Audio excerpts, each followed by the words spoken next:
referring to it as throughout the rest of this video. For those of you that have never seen a movie review from me before, this is very much just stream of consciousness.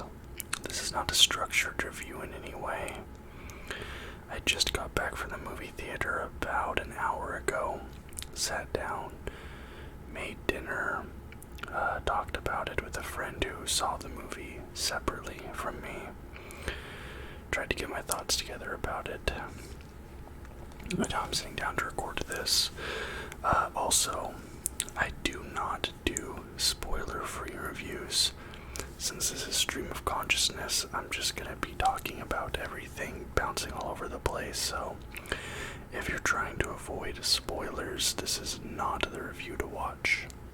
I will talk about spoilers, so this is your warning. Just go see the movie and come back to if you want to hear my review afterwards if you're trying to avoid spoilers.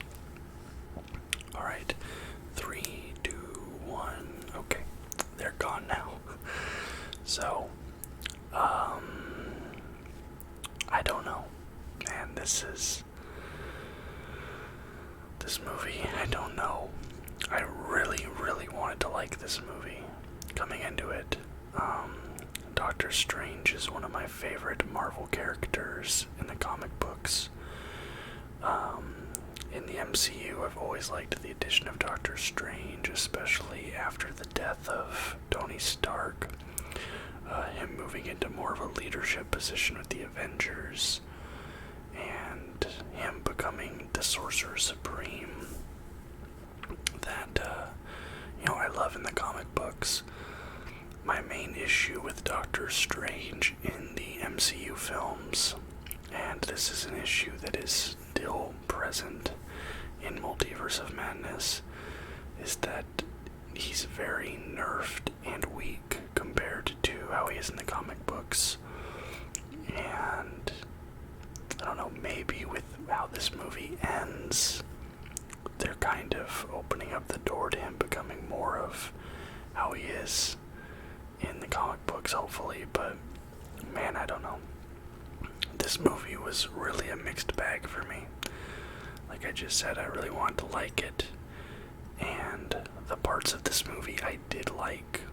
I liked them a lot. Like, there were some parts of this movie that for me were like 10 out of 10 great moments. But there was a lot of parts in this movie that I just really did not like. And I don't know if maybe it's just I'm outgrowing the Marvel movies now. Like I'm 27 now, maybe. It's just not hitting the same for me anymore. That's a possibility. I don't know, maybe I was just in a weird headspace or something, because I'm seeing so much praise for this movie on Twitter, on Reddit, on YouTube. And I'm kind of feeling like I didn't get that same level of appreciation out of this movie as these people I'm reading and hearing stuff from did. This movie was kind of messy to me, and a lot of it I disliked. If you're just looking for a straight up number out of 10, I'll give that at the end, so fast forward to the end, I guess. But if you just want a number, but I don't know. It's hard for me to really put into words, but I'll try. Obviously, that's the point of this whole thing. But the opening with we're introduced to America Chavez. I actually liked her as a character, America Chavez. The actress's name, what's her name?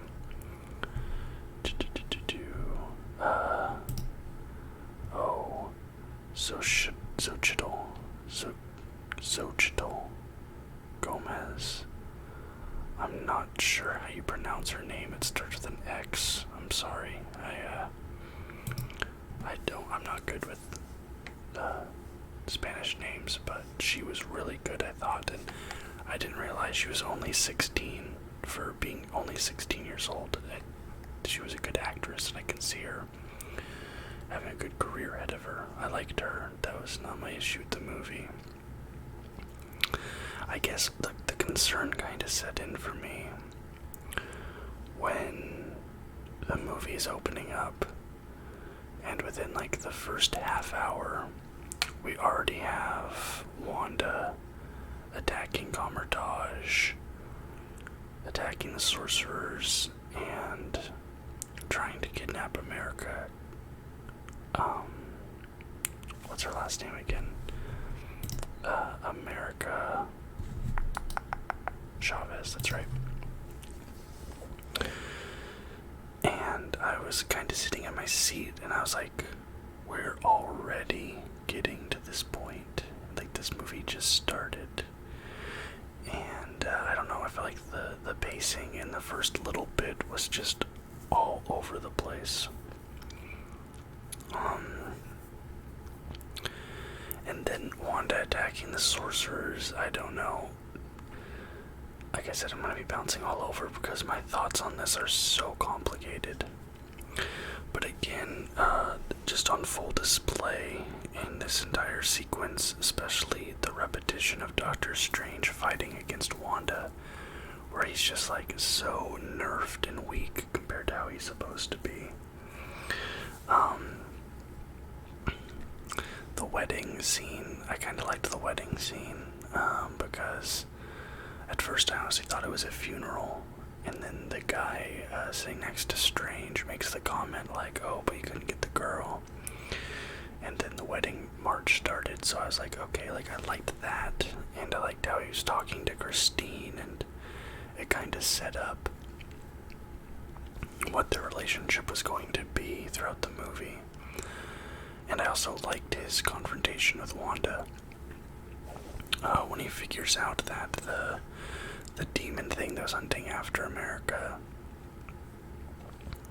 when he realizes that it was her type of magic, and he goes and confronts her in the orchard and talks to her, and she does the little thing where she's like, oh, bring America to me and I'll help her, but he hadn't mentioned her name yet, and at first I thought it might have just been like an editing issue, but then he brings attention to it, or I think even she does. She says like, oh, you didn't tell me your name, did you? And she reveals herself as the villain. All of that I was cool with. Wanda becoming the villain, I'm cool with that. And I'm even cool with the way they presumably killed her off at the end of this. Who knows if she's going to stay dead? Personally, I hope she does. Just because I kind of feel like the whole Wanda Maximoff Scarlet Witch thing had kind of gotten to the point. I don't know how to really put into words, but it just got to the point where it was like she was too powerful, and she was kind of becoming this, like, I don't know, like, the fact that they basically showed that if she wanted to, she could have soloed Thanos, and then what she did in WandaVision, like, she was getting to the point of being so powerful that it's like, well, then what do you even need? What do you even need all these other characters for? Just send Scarlet Witch in there and clean it up. So the fact that her story kind of goes full circle and completes, and presumably she dies at the end. But again, who knows? I think that it's a good way to wrap her story up and give it a good conclusion.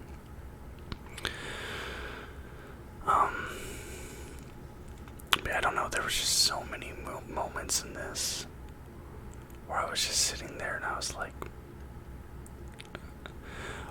the problem also, this kind of goes back to Wanda, is her whole power is like reality manipulation. And there are moments where she's using this power and it's massively powerful. Like, obviously she conjures up this image of this immaculate apple orchard that doesn't actually exist. She takes Black Bolt's mouth away and just completely atomizes Reed Richards. I'll get to that in a second, obviously,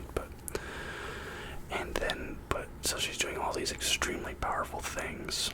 And I had the same issue with Thanos and the Reality Stone, or just really reality-bending powers in any movie is that they have these immaculate, just insane, overpowered abilities, and then they'll be thwarted by the simplest of things, and it's like, can't you literally make reality whatever you want it to be?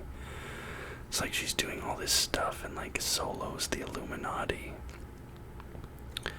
but then she's like limping after Doctor Strange in America through a sewer system, and it's like they're closing doors on her, and she like has to like spend her time breaking through the doors, and it's like you have the power to change reality. What are you doing? So it's things like that, or just like not having a consistency with the powers and the abilities that are shown bugs me. Bugged me with Thanos, bugs me with Doctor Strange, bugged me with Wanda. Because you have these characters that are so powerful, they can do anything. But then the problem is you have to figure out a way to stop them from doing whatever they want. And so then you kind of write yourself into a corner a little bit, or you can. And then the only way you can really like challenge them is to bring in a character even more powerful, and you kind of get into like the Goku paradox.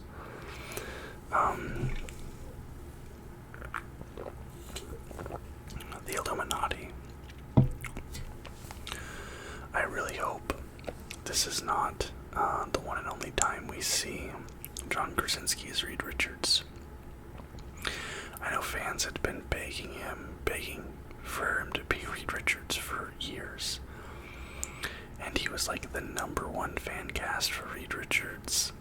You saw photoshops of it everywhere, and we finally got it. And I'm going to be a little disappointed if this is the only time we see it.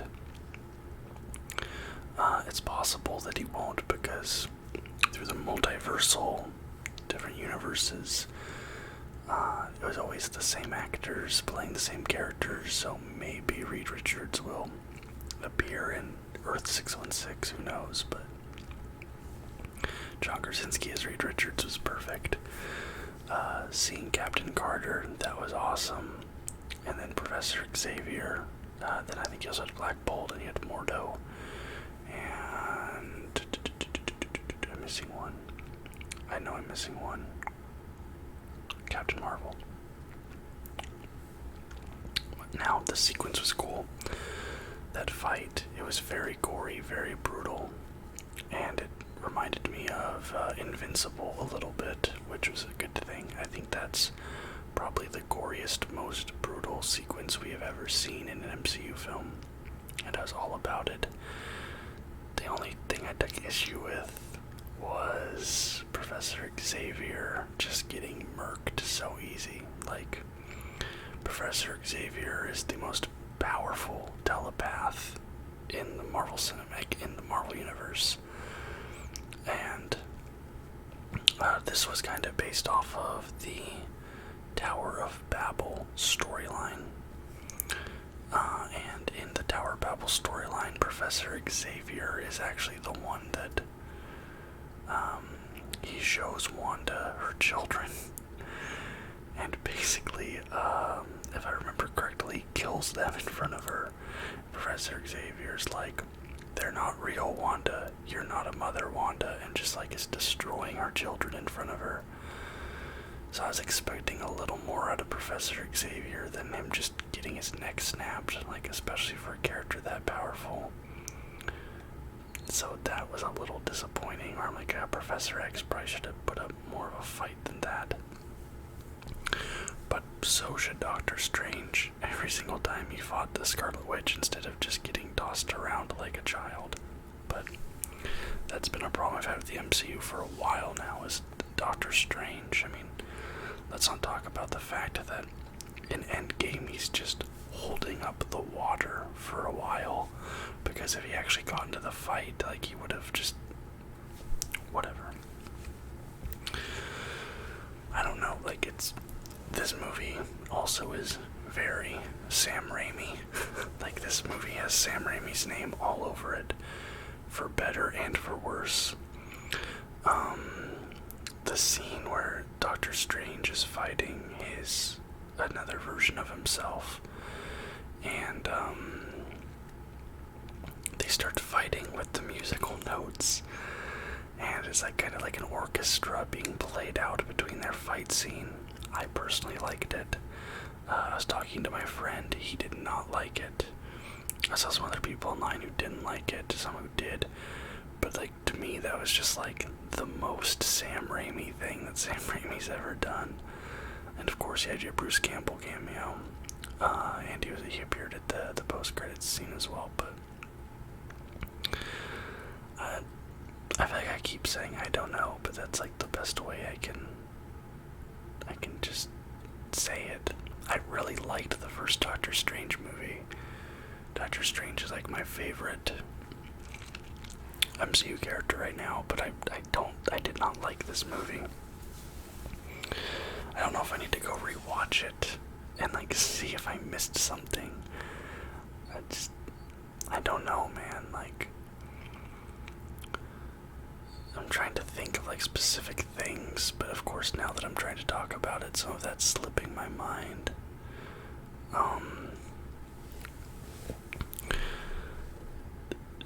If you just think of the character progression of Doctor Strange, actually, okay, a couple things. This thing actually, I just thought of this, and this really does bug me. They introduced this concept in this movie that every time you have a dream, that's you seeing into another universe. So if you're dreaming, that's you like looking through the eyes of a multiversal version of yourself. But back in, was it Iron Man 3? One of the Iron Man movies, but Tony Stark has that vision. Tony Stark has that nightmare where it's like everything is all destroyed and everybody's dead. And it's like the big flying Leviathan thing from the first Avengers is there. I don't remember the specifics, but if you guys are Marvel fans of the films, you know what I'm talking about. But Tony's nightmare, and that's why he was like so afraid of Thanos and all this stuff, and didn't want to get involved. But then he does, and it's like a thing he overcomes as he overcomes his fear of this nightmare, and it ends up not coming true because of his actions. So that's just completely undone now, because that nightmare that Tony had was not some like nightmare and like a fear of failure. No, that was Tony seeing through the eyes of an Iron Man in a different universe that was experiencing that moment. I don't know, that I don't really like that explanation. It kind of cheapens some things for me. Also, on the subject of the Illuminati in this movie, I know there was a lot of talk about whether or not Tom Cruise was going to come in and be Iron Man. I personally was hoping that he would. I would have loved to see Tom Cruise as the superior Iron Man, but I don't know with how quickly they all went out. Either it was in his contract that he had to have more screen time than that, or something. I don't know. I would have liked to have seen it, but oh well.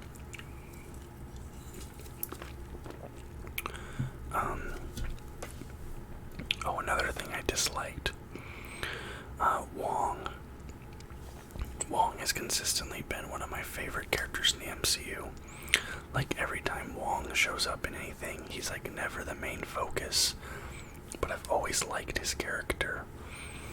And there was a moment in this movie that I felt like went completely against Wong's character, which is when Wanda is at Comertage, and Wong's friend, like, she sacrifices herself to destroy the book that Wanda's been using. I think it's called like the Darkhold. I've already forgotten. But like, she stabs the book, destroys the book, so Wanda can't use her dark magic anymore. And in the process of destroying the book, she gets like burned, like turned into ash. And then Wanda like throws Wong out into the courtyard of Comertage and like starts torturing 3 people. And Wong's like, okay, it was a copy. There's another one. And Wanda's like, okay, take me to it.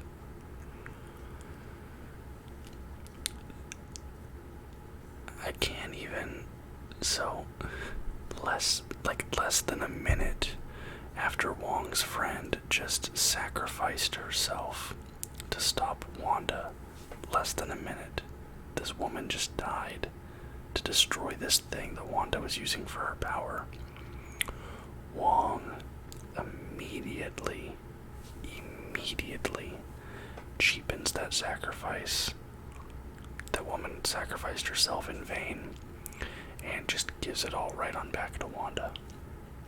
Because she was like torturing 3 people who he already thought was dead. I feel like that was a bad character moment for Wong and kind of went against everything that his character had been to that point. I honestly thought Wong was going to let her kill him in that moment. Like, that's what he should have done. Like, no, kill me, and then, alright. And that's how Wong goes out. And maybe she ends up getting the power back another way later. I would have even been fine with that.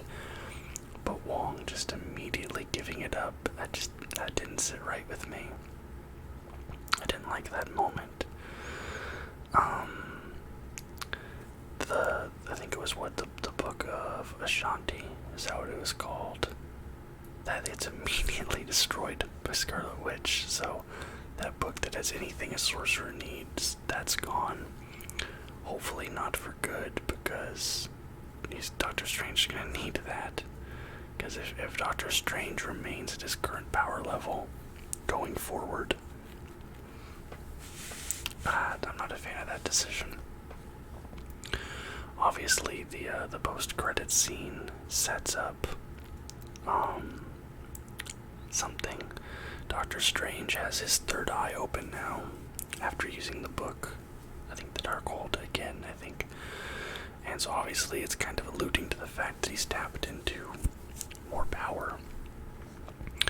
And Charlize Theron shows up. I forget the name of her character. I looked it up, but I forgot. And she wants to take him into the dark dimension. I can't remember the name of her character, but I know that she's like a love interest for Doctor Strange. She's a very powerful sorceress, and she lives in the dark dimension. So presumably that's setting up Doctor Strange 3. I hope it's better than this, but I don't know, man. I hate the Marvel movies right now. Also, one thing, and this is a criticism of the MCU right now in general. I don't know what they're building towards right now. And it kind of feels like after Thanos, they're still not really sure what to do. Because Thanos got set up quickly into the MCU. Within the first 5 movies in the MCU, Thanos had been introduced, and we started to have the idea that that was what we were building towards, was a confrontation with Thanos. But how many movies have we had now since Endgame, right? So Endgame, Thanos dead. We've had Far From Home. We've had Black Widow. We've had No Way Home. We've had Eternals. We've had Shang-Chi. And now we've had Doctor Strange in the Multiverse of Madness.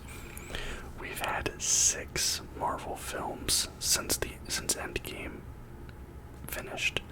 Plus we've had WandaVision, plus we've had Loki, plus we've had Moon Knight, plus we've had Hawkeye, plus we've had Winter Soldier, Captain America Winter Soldier, and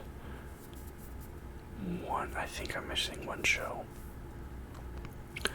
But we still don't have a new big bad guy set up. I know in Loki, Kang the Conqueror kinda got introduced, but I feel like they're not going to make their reveal for their big bad guy in a Disney Plus show that most people who go and watch the movies haven't seen. Because they actually one thing in this is they had the WandaVision plot points, and they kinda just quickly moved past it through dialogue, where she's like, oh, I thought that you would have come and talked to me about Westview, or whatever it's called, and he goes, oh, I don't care about that. Just immediately hand waved away. But I don't know. That's one thing. It's I want, me personally, I want to see Doctor Doom as the next big bad guy. but it's like nothing is being set up. Like, I wanted them to introduce like Doom or Galactus, or if they want to go with Kang. But it's like within the first few movies of the Infinity Gauntlet saga, whatever people want to call it, we had the big bad guy introduced. But it's like now, like, what is the next decade of Marvel building towards? I'm not sure. Because it kind of feels directionless at the moment. Like, I don't know where we're headed. We have Thor Love and Thunder on the horizon. Maybe that introduces the new big bad guy, but I'm not sure. Let's see what we have coming up, like MCU, upcoming movies. Like, I just want to see what's on the horizon. Thor Love and Thunder, Black Panther 2, Kraven the Hunter, but that's probably going to be Sony. The Marvels, Guardians of the Galaxy 3, and Ant-Man the Wasp, Quantumania. I don't know if any of those movies are going to set up the Doctor Doom or the Galactus or whatever. Like, I don't know. Maybe. But that's more of a general criticism of Marvel right now. This movie, Doctor Strange 2, Doctor Strange Multiverse of Madness, I don't know. I really wanted to like it. I really had a hard time liking it, getting into it. I thought the multiversal stuff was cool. Seeing all the different Stephen Stranges was cool. America Chavez, sick. Oh, the ending. The ending I thought was cool, how she shows Wanda what she wants. She brings her to the multiverse, to the universe where she can be with her children, the one that she keeps like dreamwalking into, and the children are scared of her, and like it kind of breaks her down, and she has this moment, and then Wanda decides to kill herself. I thought that was good. That's the whole thing where it's like zombie Doctor Strange like coming up to her and being like, believe in yourself, and then all of a sudden she's able to do more damage to Scarlet Witch than Doctor Strange has done in the entire movie after like not being able to do anything. It's just like, why are we doing this?